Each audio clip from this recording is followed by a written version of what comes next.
네, 14장의 말씀은 너희는 마음에 근심하지 말라 하나님을 믿으니 또 나를 믿으라 라는 이러한 말씀으로 시작을 합니다. 제자들이 예수님의 죽으심에 대해서 불안해하고 또 특별히 베드로가 부인할 것을 이르시는 이러한 이야기 뒤에 매우 합당한 제자들을 독려하고 위로하는 그러한 예수님의 말씀이라고 이야기할 수 있을 것입니다. 오늘 14장에서 예수님께서 아버지께로 가신 이후에 약속한 대로 성령님을 이 땅 가운데 보내주실 것을 약속해 주시는 그러한 장면입니다. 그러면서 세상이 줄 수 없는 평안을 너희에게 주겠다라고 말씀하시는 것이죠. 예수님께서 처음 이 제자들을 향해서 하신 말씀은 내가 처소를 예비하러 간다라고 말씀을 하셨습니다. 이 처소에 대해서 그것이 집이냐 빌라 이런 이야기들 했는데 그런 의미보다 어떤 공간적인 개념으로 생각하면 충분하리라 생각을 합니다. 주님께서 제자들이 못 오는 곳으로 간다 하는 이러한 이야기를 듣고 근심에 쌓인 그들을 향해서 근심하지 말라고 내가 너희를 위한 처소를 준비하러 지금 가는 것이라고 말씀을 하시죠. 사실 그 처소를 준비하러 가는 과정 가운데에 예수님의 고난과 그리고 죽으심이 있다는 사실, 이 사실 또한 제자들이 알아야 했습니다. 그럼에도 불구하고 주님은 그 목적 즉 제자들을 위한 처소를 준비하고자 하는 이 일을 행해 가시는 데 있어서 조금도 주저함이 없었던 것이죠. 결국 그분의 십자가의 사건과 그리고 부활 그리고 주님께로 가심, 이러한 과정들을 이야기하고 있는 것이라고 말할 수 있습니다. 하나님께서 예수 그리스도를 통해서, 예수님을 통해서 우리에게 주신 그 영원한 처소를 우리가 지금 바라보고 가는 것 아니겠습니까? 그런 마음으로 우리가 이 하루하루를 생활할 때에도 이 세상이 정말 우리가 영원토록 거할 땅인가, 영원토록 있을 처소인가 하는 것들을 생각하면서 하루하루를 산다면 이곳이 나그네 길이요 또 잠시 거쳐가는 길이라는 것을 생각한다면 우리의 삶이 소망과 또 기대의 삶이 되지 않겠는가 하는 그런 생각을 해봅니다. 정말 이곳이 우리가 살 영원한 집이라고 한다면 여기에 쌓아야죠. 여기에 모든 것들을 투자해야죠. 그러나 그렇지 않지 않습니까? 주님께서도 말씀하셨던 것처럼 이곳은 잠시 있는 곳 그리고 영원한 처소는 주님께서 예비해 주시마 약속해 주셨으니 그 약속을 믿고 우리가 믿음으로 주를 따라야 하는 것, 그것이 옳으리라 믿습니다. 예수님께서는 이제 자신에 대한 나는 무엇이다 라고 하는 이러한 말로서 나는 길이요 진리요 생명이라는 이러한 말씀을 하십니다. 도마가 예수님께 묻죠. 하나님 나라로 가는 그 길을 우리가 어떻게 알 수 있습니까? 우리는 잘 모릅니다 라고 말을 합니다. 그러자 주님께서 대답하신 것이 내가 길이다, 내가 진리다, 내가 생명이다 라고 말씀하심으로 말미암아 예수 그리스도를 통하지 않고서는 아버지께로, 하나님께로 갈 자가 없다는 사실을 분명히 밝혀주십니다. 갈 길을 몰라서 어찌할 바 모르고 또 두려워하는 제자들에게 친히 길 되어 주신 그 주님, 그 주님께서 자신을 길로 제시하시고 그리고 또 유일한 길로 알려주신 것이죠. 이 일은 사실 제자들에게만 해당되는 것이 아니고 모든 이 구원을 바라는, 또 정말 하나님의 나라를 가기 원하는 모든 사람들은 바로 이 진리를 벗어날 수가 없습니다. 예수 그리스도 외에는 다른 길이 없기 때문입니다. 오직 예수 그리스도만이 그 길이시고 그 진리이시고 그리고 그 생명이시기 때문인 것이죠. 그래서 자신의 길 되심을 나타내시고 그 길로 초청하신 그러한 예수님의 뜻을 따라서 우리가 지금 그 길을 가고 있다는 것이 얼마나 감사한 일이고 또한 하나님의 은혜가 아닐 수가 없는 것입니다. 예수님께서 이러한 십자가를 지시고 이 구속 사건을 이루신 것, 그리고 그것으로 말미암아 우리에게 생명을 주셨다는 이러한 복음이 아주 명확하게 나타나 있고 또 그리고 분명하게 나타나 있는 것을 알 수가 있습니다. 모든 죄인들이 하나님께 갈 수 있는 유일한 길은 바로 예수 그리스도밖에 없는 줄로 믿습니다. 또 그리고 이 사실들을 우리가 의심치 않고 지금 그 길을 간다는 것, 이것 자체가 하나님의 은혜라고 말씀드릴 수 있는 것이죠. 주님께서는 계속해서 이야기를 이어가십니다. 빌립이 이야기합니다. 하나님을 좀 보여주실 수 없습니까?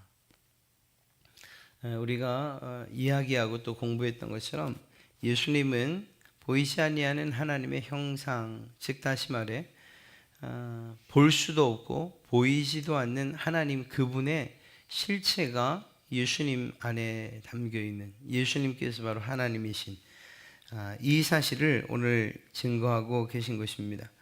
예수님께서 말씀하시길 나를 본 자는 바로 하나님 아버지를 보았다고 이렇게 말씀하시므로 하나님의 그 온전한 형상이 예수님 그 자신에게 온전히 계시되고 있다는 사실을 이야기해 주셨습니다.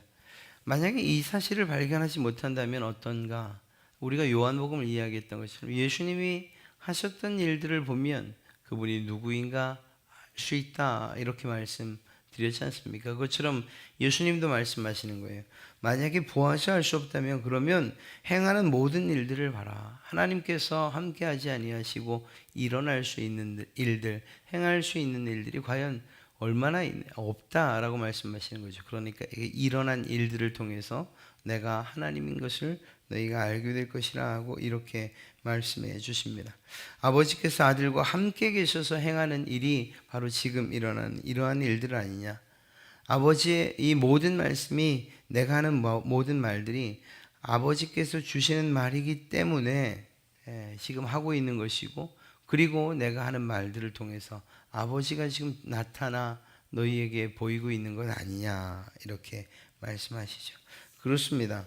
아버지와 아들이 하나 되었다는 이 놀라운 비밀, 이 비밀을 우리에게 알려주시고 더 나아가서 더 큰 비밀을 알려주시는데, 믿는 자도 역시 우리 믿는 이 제자들뿐만 아니라 그 제자를 통해서 믿는 여러분들과 저희들도 하나님 아버지와 예수 그리스도와 정말 이 신비로운 연합을 하게 될 것이라고, 하나 될 것이라고 약속을 해 주셨다라는 것입니다. 그리고 이 일은 실제로 성령의 임재하심, 성령의 오심으로 말미암아 실제로 이루어진 일이 되었다는 것을 우리가 잘 알고 있죠. 하나님의 형상, 그리고 독생하신 아버지, 그리고 그 하나님의 아는 영광의 빛, 그 모든 것들이 우리의 모든 삶 가운데에서 성령님을 통해서 고스란히 발현되어지고 있다는 사실입니다.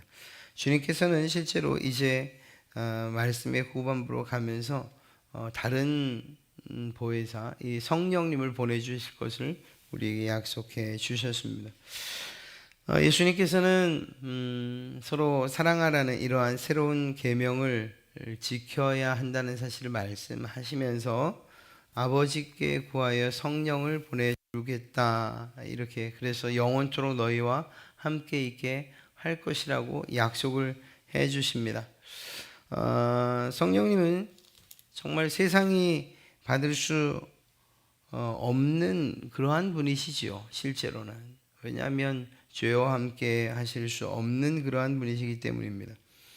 그러므로 예수 그리스도 안에서 죄 씻음을 받은, 그래서 정말 구원받고 정결하게 된 그러한 사람들만이 성령을 받고, 또한 더 나아가서 그분과 동행할 수 있는 것 아니겠습니까?